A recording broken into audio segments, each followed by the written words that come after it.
My friend dropped off a little care package last week, and she gave me this cup.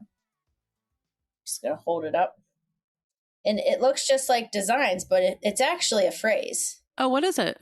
Just turn your head sideways. Because I can't turn the tea sideways. Wait, what? Are we getting it yet? I'm missing it. What is it? Yeah. Wait. What's happening? Oh my God, this is a way more Just fun. tell me. I can't. It says, fuck this shit. Oh, listen. My head did not want to turn in the right direction to fucking read that shit today. Here, read it again. Yeah, no, I see it now. Oh, see, yeah. Once you see it, you can't unsee it. This is very nice. I have tea in it. I've been drinking a lot of tea. Good. Tea of the day. All right, so the worst battle wound from the surgery was my hand, which you can't really even see it anymore but when I hold it up. But this was like all purple and black and blue because when they went to thread my IV, they did not. Oh, you told me that. Yeah. They did not do it well. So this whole like palm of my hand, yeah, it looks so much better. It's like you can still kind of see the bruising down here a little bit, and I have like paper thin skin like my mom and my grandmother's. So, but everything else is good. I'm standing for today's recording. I have a binder on. Sitting, it's not painful. I just can't do it for an extended period of time. I much prefer to be in this position or laying down or like at an angle. What's this angle? That's the angle at which I was trying to read your cup. You need to be at that. I like how I'm like not at this angle. No. Let me bend my elbow in a weird way. What sleep number is this, Rach? Yeah, right. Exactly. My sleep number has been clutch, I will say, especially that first week where, for those joining, I should probably preface this. I had surgery last week on my abdomen, and I had 2 hernias put back in their places. They had snuck out of their designated areas. They were being teenagers. So they got put back in where they needed to go. And then my abdominal muscles were brought together with a fine piece of medical grade mesh. And they were crocheted, needle pointed back in, or however that works. So I'm in the recovery phase of it. So I have a binder across my belly. Been watching a lot of movies, as you can imagine, and different shows. Not all good. I will say there's questionable amounts of shite out there. But the one movie that's been winning some Academy Awards and BAFTAs and all the things is called Hamnet, and it's based on Shakespeare. And it's excellent. It's a drama, so there's quite a few tears that were shed, but it's it deserves all the awards that it's getting. I mean, it was a different time period, but I am so blessed. We are so blessed to have modern medicine and have these technologies that are able to really help us, because this is giving me new life in some regards, because it's like I'm able to build a core again, because why my abdominal muscles, had separated because of having children. So now I'm like on the other side of that, and I'm going to get into pelvic PT, but the surgery was done on the new moon, on the March new moon, which there was a lot of symbolisms leading up to that. And I saw a rainbow on my way to surgery, which was a sure as hell sign from my team of light. And then when I got to the hospital, my surgeon I knew was a female. I love her. I love her energy. She answered all of my questions. I trusted her. I trust her. And then my anesthesiologist came in. She was a female, and she's like, your whole team is an OR team of all women. And I was like, yes. I was like, I am here for this. I am here for this. That's so cool. That was like super reassuring. And then my surgeon comes in and I was talking to her about your suggesting, Krystyn. Krystyn had suggested that they play like healing Hertz music while in surgery. So I was like, do you listen to music while you guys are actually like doing the surgery? And she's like, oh yeah. Yeah. She's like, do you have any like requests? And so I said, well, I was thinking, maybe some like healing Hertz. And she was like, okay. She's like, do you have a playlist or something that you can share? And I was like, no. And I was like, on second thought, that's like more meditation. And she's like, usually I listen to like dance, like EDM, dance, pop. And I was like, no, I'm here for that. So then we started talking about Florence and the Machine. And she's like, I love flow. And I was like, I love flow. So then Florence and the Machine, her latest album, Everyone Scream. I know you've been obsessed. Yeah. And so that's what they listened to while I was getting my surgery done. That's so rad. Yeah. The old ass nurse that called me the day before, I was like, do you know if my surgeon listens to music? She's like, honey, you're going to be unconscious. I was like, yeah, I know. But my subconscious is going to be conscious. I was like, lady, you don't even know. So she was not here for it, huh? No. So yeah. So I'm feeling good. So I'm feeling up to doing this recording and getting back into the swing of things.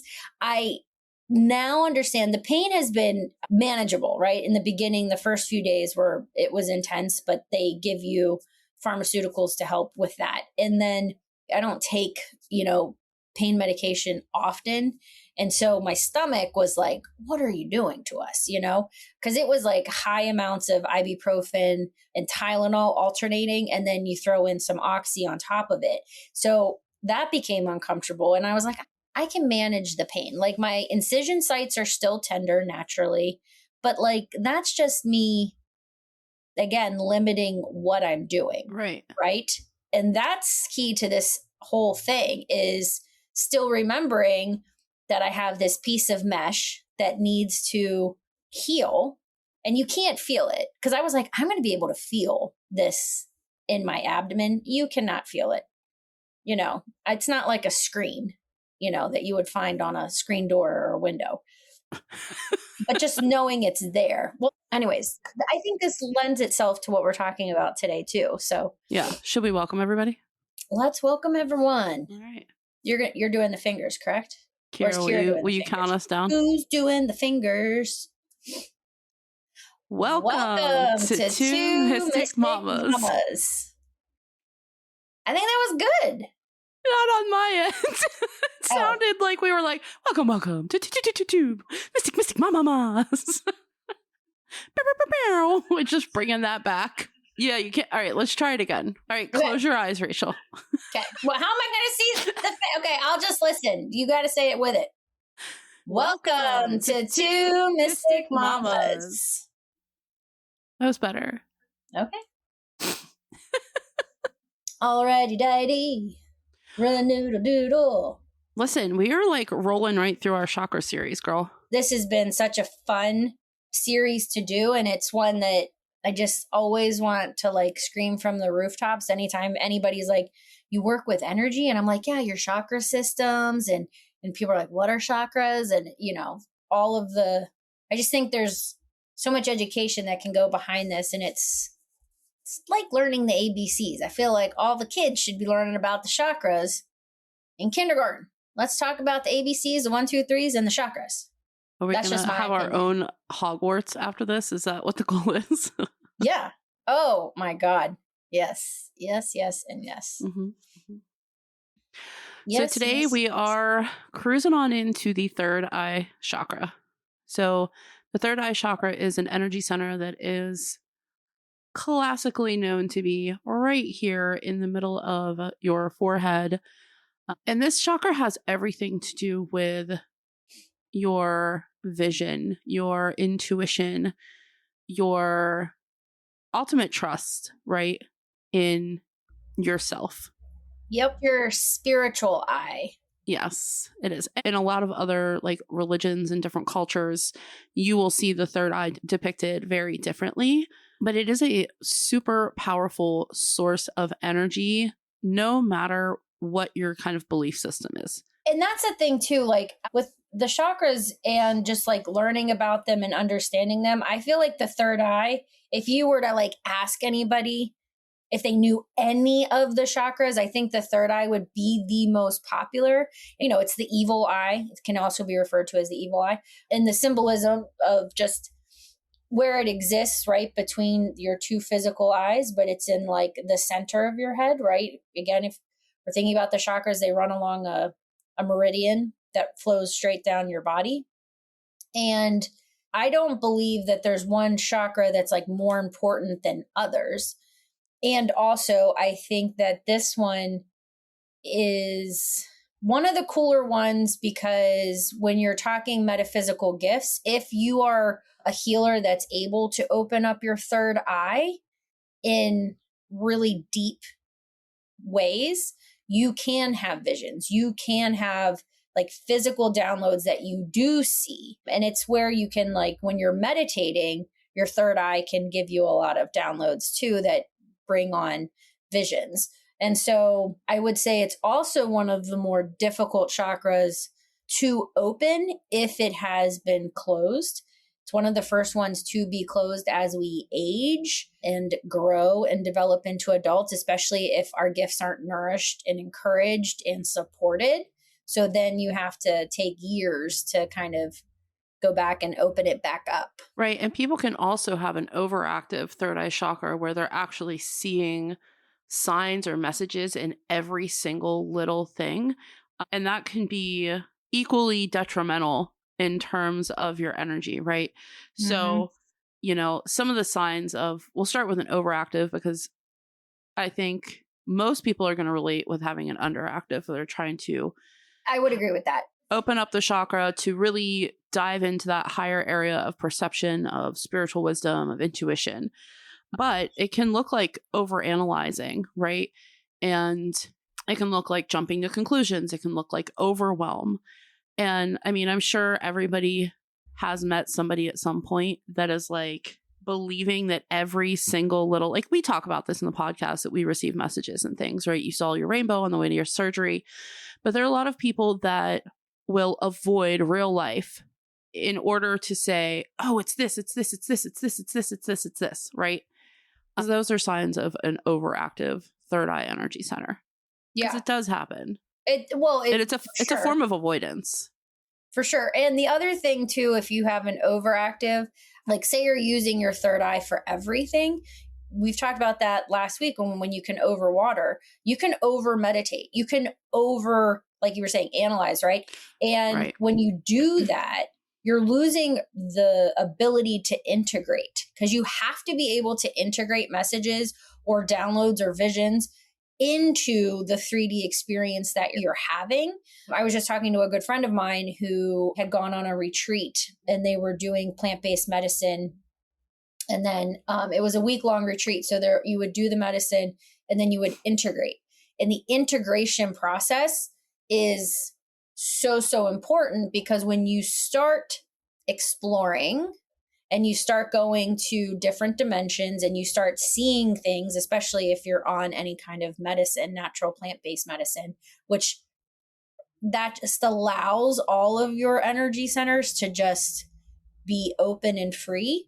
When you come back in and you have to integrate, you can't take everything that just you had and just run with it, right? So one of the takeaways, which I thought was fantastic, was after you leave this retreat, do not make any major life decisions. Do not travel for 90 days because you have to allow yourself to like get grounded back into motherfucking earth. Like you have to live in this 3D. And so the third eye, if it's overactive, you have to come back and figure out how to bring it to that balance point. Right. Because short of people that are monks that live in monasteries, most people do not live in a world where they can live in meditation all the time. Correct. You know, they have to have jobs and they have to deal with family members they don't want to deal with and, you know, all of the things, but also the good parts of life that are not metaphysical, right? Oh my God, absolutely. There's so many beautiful parts to life that we interact with on a physical basis. And it doesn't ever look the same. So you can't just stay in the same spot and assume that you can just exist there, reading, overreading every text, every tone, every situation, every sign, every bird. Well, and that lends itself a little bit to the underactive, which I do feel that is where maybe not so much our listeners, because our listeners are seeking this information out and most likely are practicing these things in some way, shape, or form. But for those who don't know anything about spirituality, how to access that, how to nurture that part of the human being experience, that can look like not being able to make decisions and not being able to trust yourself. Like you just are like, no way, no how. Always second guessing. Brain fog, lack of clarity. Like you're just kind of existing, but you're like, I don't know. Why am I here? Right. What, you definitely want to analyze yourself a little bit. And anytime that you do anything with any of the chakras, like it's good if you do a guided meditation to just open them up before you would start working on like a specific area. But sometimes when you start doing that work too, you can figure out which chakras are more clogged up than others. Like for me, for example, when I started really focusing on this, anything from the heart chakra up was a little bit clogged, but not real Jamie. I was able to like get those going. And even when I've gone to Reiki sessions with others, like these guys are always screaming. They're like, yes, yes. And my solar plexus, my sacral chakra, and my root are always jammy. Those are way more jammed up than my higher ones. Okay. So this brings me to something I wanted to talk about. There is a theory that you cannot open or activate your third eye chakra until you have balanced the 5 chakras below. And if it does happen where you're able to kind of peek in, it's like looking through a dirty window. Mm-hmm. It's like a lot of chaos. It's a lot of doubt, things like that. So, while you can go listen and work on any chakra at any time, if you are trying to really spiritually align yourself, there is a significant amount of research. It's like you need to do the work from the bottom up in order to really truly activate that, because it is very emotional. Yep. It can be a lot. It's a lot of energy when you open and activate that third eye. Yeah. And I think out of all of them too, sometimes the messages that are received when you're channeling through your third eye, you have to be ready to receive what the message is. And that can be discerning sometimes. And you can end up feeling like you have more questions than you do answers. But again, if you are practicing any of that type of work, that should track with what you're doing, right? Because to your point too, like no one's going to just open their third eye that's never done any kind of metaphysical or spiritual work. Well, and it's just going to be like crystal clear and like, yeah, but I would even argue that the people that have never done any sort of work like this, because another sign of an underactive chakra is people that solely rely on logic, even when it's not working. And I don't think that this content is ever going to reach those people until they're ready to have a different experience. Yep. Because you and I could both name people right now that this would literally just fall completely flat and they would be like, I don't know. Right? Yeah, like, absolutely. And that's where they're at. And some people will stay in that place their whole life. And that's their journey. So something I was thinking about with this episode, this is something that has been a big part of my spiritual life. And that is auras. This goes hand in hand with the third eye chakra. So everyone has energy, right? And everyone is always reading energy all the time, whether you realize it or not. When you are around someone and you feel energized, or you feel drained, or you feel calm, or you feel safe, this is you essentially reading their aura. We just call it a vibe, right? And it's without kind of seeing the aura. So the aura is basically a series of colors that one can train their third eye to see around a subject. Mm-hmm. So each color, if you get into color magic or what any of the colors mean at all, but I want to give people a quick exercise that they can do if they're like, yes, this is up my alley. Yes. And this is something that you can do with a loved one. You can try it on a pet. You can, even your hand, right? So you're going to find a neutral background, something that is white, preferably, to make this kind of easier.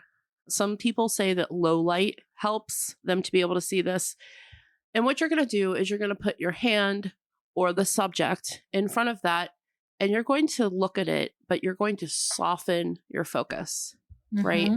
This is not a direct intentional stare, but this is okay, I'm looking at you, Rachael, but I'm kind of looking at the periphery, right? Yeah, right. And I'm looking at the edges all around you, right? And this is about loosening your control. You cannot force this. This is about patience and just giving yourself kind of over to the experience. Now, you can heighten your ability to do this by eating like blue and purple foods that help activate meditation, baths, music. Sometimes it's silence for people. I was very, very, very, very, very, very, very, very, very open my third eye as a teenager. And that's when I developed this skill. And it was also a time in my life when most of my time was spent writing, creating music, meditating, doing spells. This is literally how I spent all of my free time. I was not a teenager who went out and hung out with friends. I never went to one football game my entire high school life, any of it.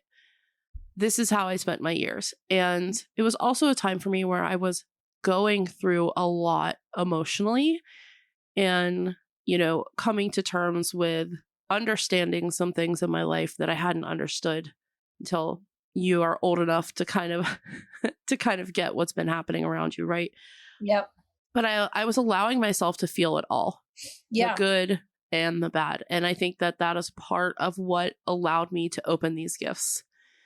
And there were years after that where my gifts were suppressed. And we've talked a little bit about this.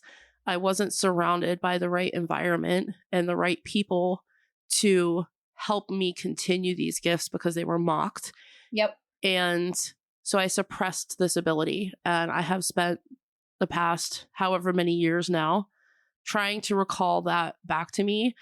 And it's such a beautiful thing and I can do it. But damn if it is not hard when you have a mountain of responsibility.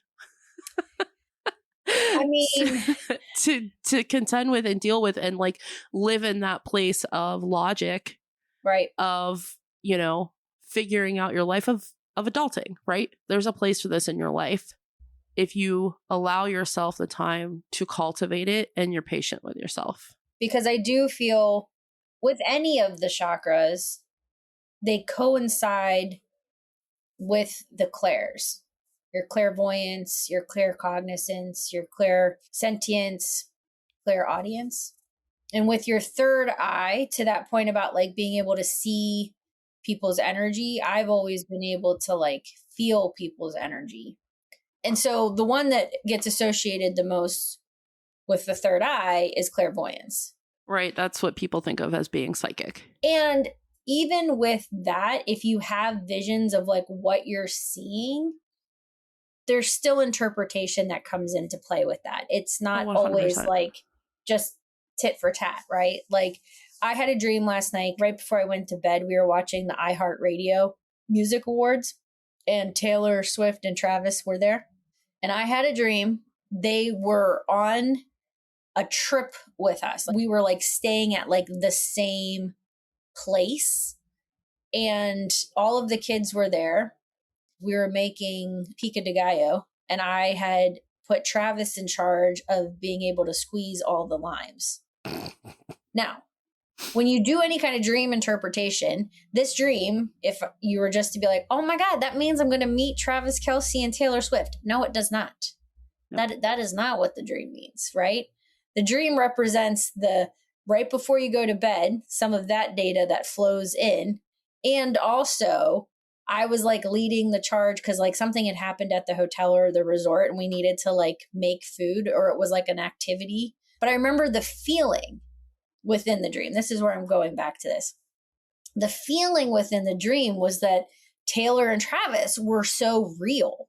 Like they were just real people. They weren't these like egotistical, narcissistic kind of rich people that you think of as celebrities. They were just like, yeah, I can get my hands dirty. I can get in and help. You know what I mean? And I remember waking up and being like, I love to surround myself with those types of people too. So like all to say, I think my whole point with this was just that when you're dealing with the chakras, they do play very well with the clairs. And depending on what clair you're the strongest in, because everyone has these gifts. This is not something that like we all don't have. Every single human walking this earth is able to tap into their intuition, is able to tap into their clairs, is able to tap into their chakras and working with energy.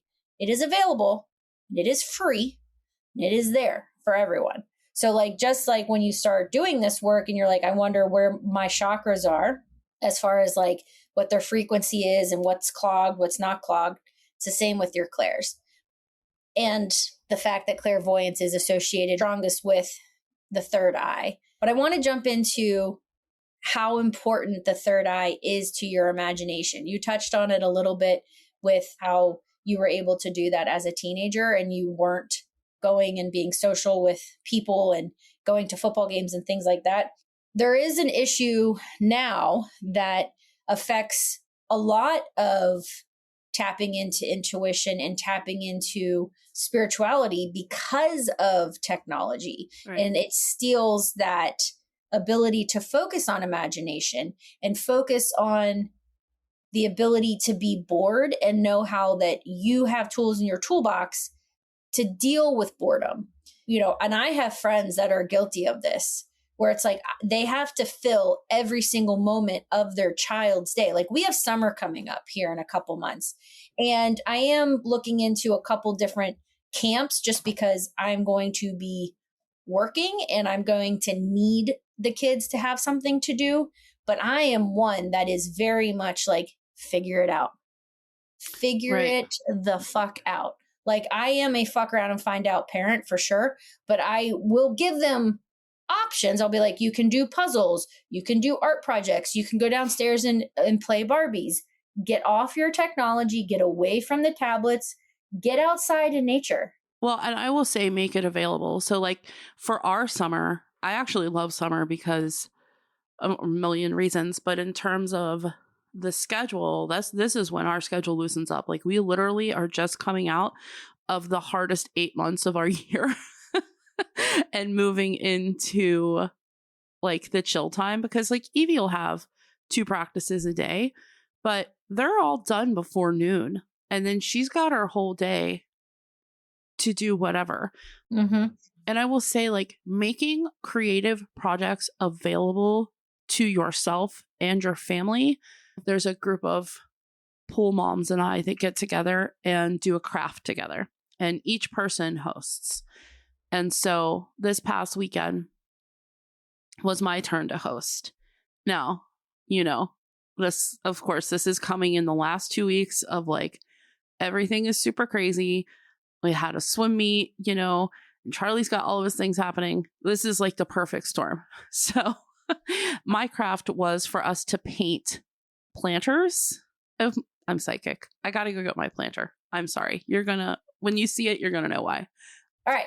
Let's see this planter. Okay. So this was my craft, was the planter. And the reason I'm talking about this is because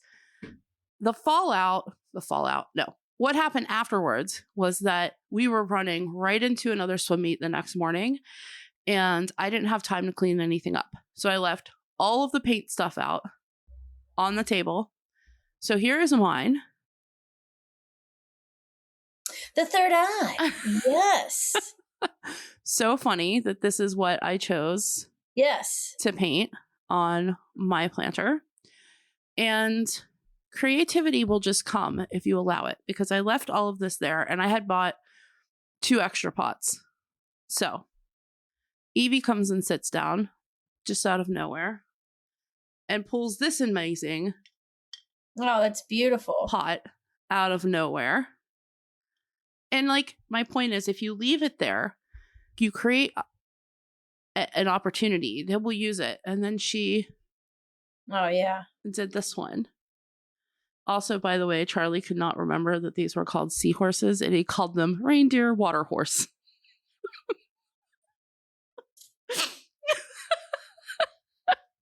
Yes. He's a reindeer water horse, you guys, right here. You heard it first. They don't even have horns. Listen.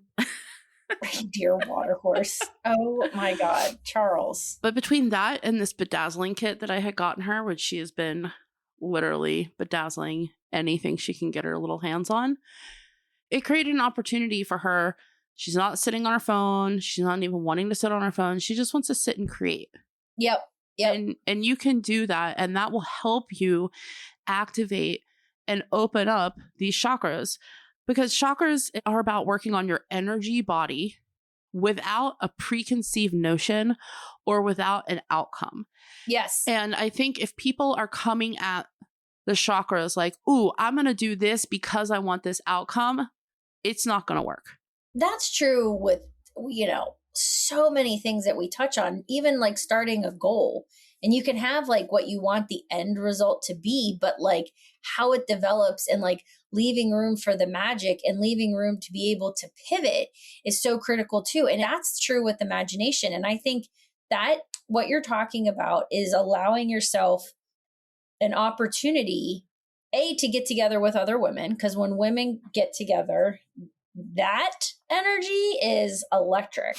I mean, it can be electric, like shock you and kill you, or it can be electric, like energize you. You gotta have the right auras together, guys. Yeah, I know. I was like, is there any tea that came out of this? Because sometimes it can be real fun, right?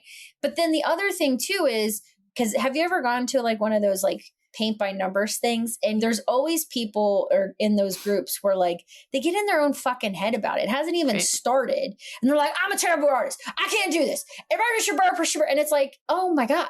Like your energy, we need to send you to a clearing. Well, I did have a friend here that was actually like really struggling, and she sat there for maybe 20 minutes. She was like, and she had texted me on the side beforehand, and she was like, I'm just not creative. I don't know what I'm going to do. And I'm like, here, I had created like a whole Pinterest board of random ideas if anybody wanted some inspo. So I sent it to her, and then she was feeling very blocked when she was sitting here trying to come up with what to do. And about 20 minutes into all of us painting and sitting and chatting and eating and whatever, she just started. I'm like, just start somewhere. And it was awesome. Yeah. Even if it's just like you take like a sponge, you put some paint on it, and you just sponge it, right? Like you just got to, because the other thing just sponge it. New merch, guys. Just sponge it. Just sponge it. But the other thing too, especially with canvas, and this can be applied to your life too, is even if you have a painting on there and it's like not great, you can just paint over it once it dries. You got to give it time to dry, but then just paint over that shit. Anyways, all right, let's wrap this bad boy up.